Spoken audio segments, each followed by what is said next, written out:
What is going on, guys? My name is Kenji, welcome back to my channel. I do hope it's not the first time that you're watching one of my videos, but in case it is, I've just finished off my third year medical school at King's College London. In this video, I'm going to be talking to you guys about how I was able to earn around £8,000 per year while I was studying in university. I have already made a number of videos talking about how much it cost me to live in university and also how I'm funding my medical school degree. And in this video, I'm going to be giving you guys more of a breakdown about how I'm able to fund medicine and how I was able to earn a living while studying biomedical science in university. So without further ado, let's go ahead and get started.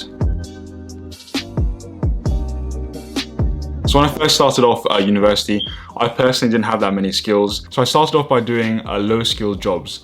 These are jobs I worked normally throughout the holiday periods, so Christmas and summer and Easter. And that's normally when businesses require a lot of short-term staff because it's normally during the festive season. I'd also work during some weekends as well. And these are normally sort of cash-in-hand jobs like bartending, waiting, working in restaurants. All of these sorts of jobs that don't necessarily require you to have a lot of skills to perform. So the first job that I ever had in university was a waiting job in a bar. The second job that I had was in a restaurant, waiting and also making food as well.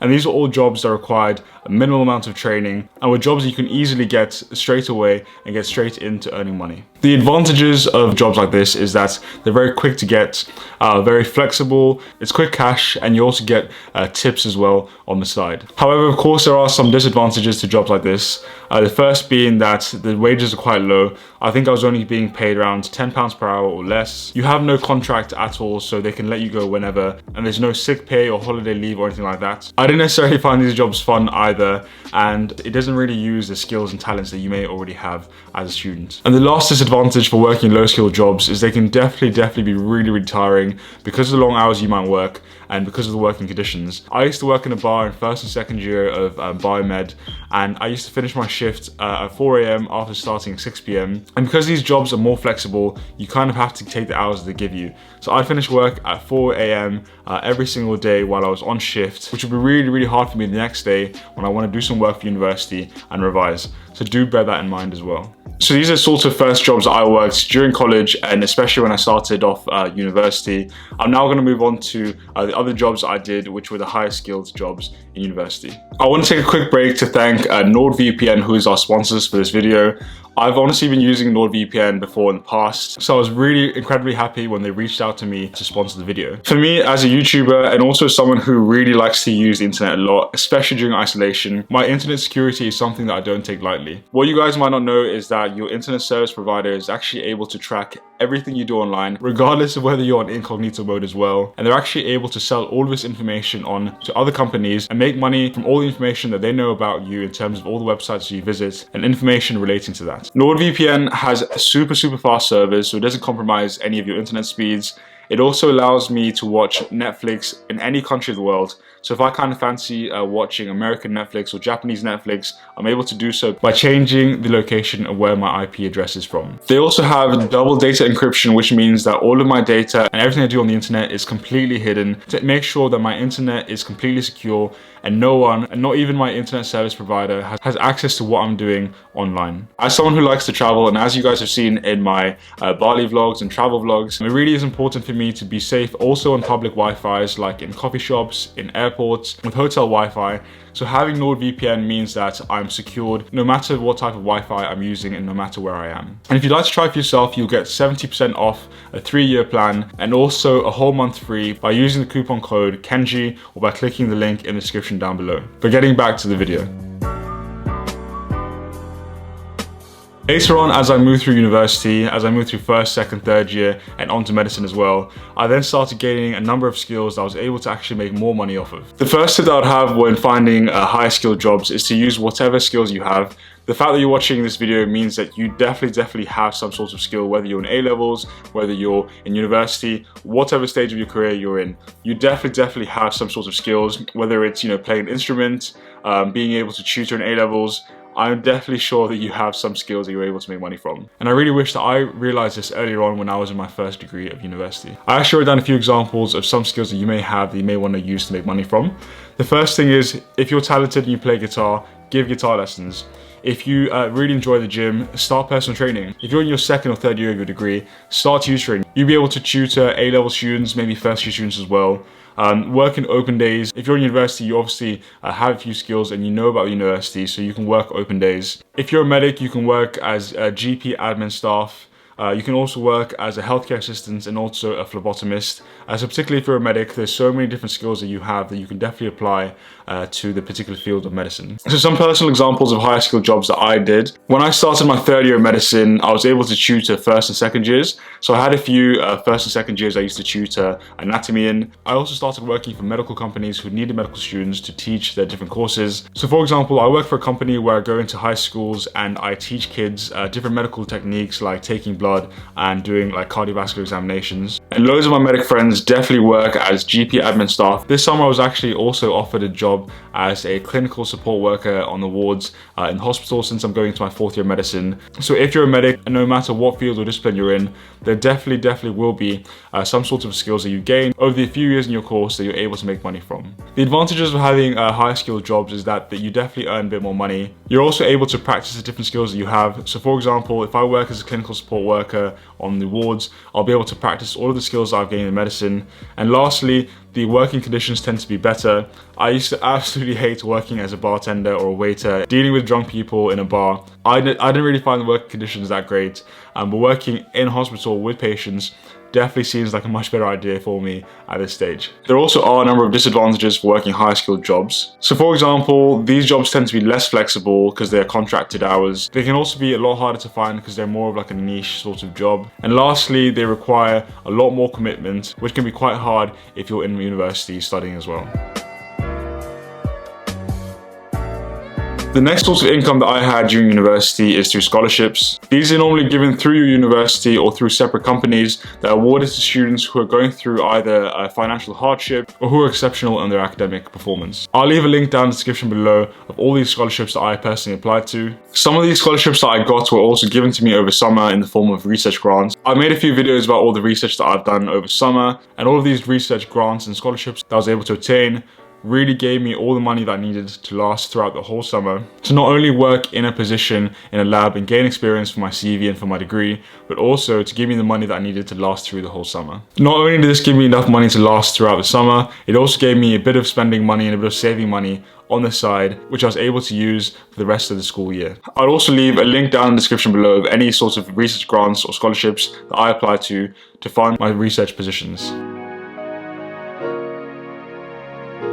The last way that I'm able to earn money during university is through passive income. This is only really something that I've done recently, and it's only something that I've learned about. This honestly is the hardest method of earning money during university, but once you do start earning a bit of money from it, it's probably the most sustainable. What passive income is, for those of you that don't know, by doing some sort of project that takes loads of hours initially, but once you put in the initial amount of hours, you're able to make money from it without actually being there. The way that I personally earn a passive income is through YouTube. This is through YouTube advertising, and it's also from the ebooks that I sell and also the courses that I give to get into medical school. A link for all of these things as an example will be down below if you'd like to check them out. To be honest with you, YouTube is only one example of how you can gain a passive income. If you want to learn more about earning passive income, I highly recommend you watch Gary Vaynerchuk's videos. His videos are honestly amazing and have really inspired me to build up a YouTube following and earn passive income.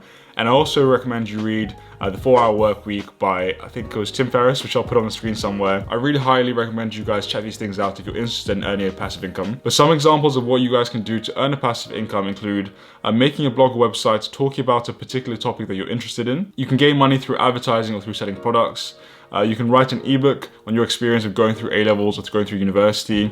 You can build up an Instagram brand and sell your merchandise through the brand or through advertising. Living in 2020, there honestly is so many different ways that we can all earn money and earn a passive income online or through other methods that I mentioned. Right now, as I'm growing older, I'm really trying to transition from making money through putting in hours and working jobs to earning a passive income. It really is hard for me, and it's definitely something that I'm trying to learn more about, but hopefully over the next coming years, it's something that I can start moving more towards.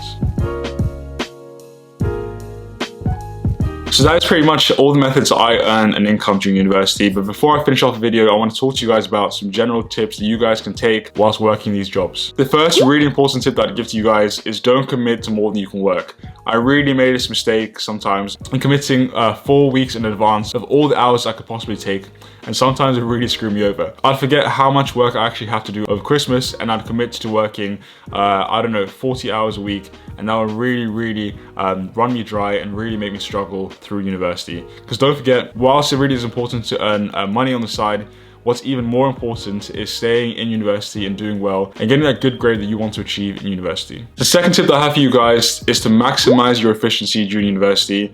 To give you guys a good example of what happened to me is during my first year of medical school, I was able to work almost full time doing research in a lab in a hospital. And what I would do is I'd spend the whole day working in the lab and then watch the lectures that I missed during the daytime back during the evening time. I personally didn't necessarily find sitting in a lecture useful for me. Also with King's, all the lectures that we had were recorded and also were not compulsory. So what I would do is utilize all the time to work during the daytime and then watch lectures back during the evening.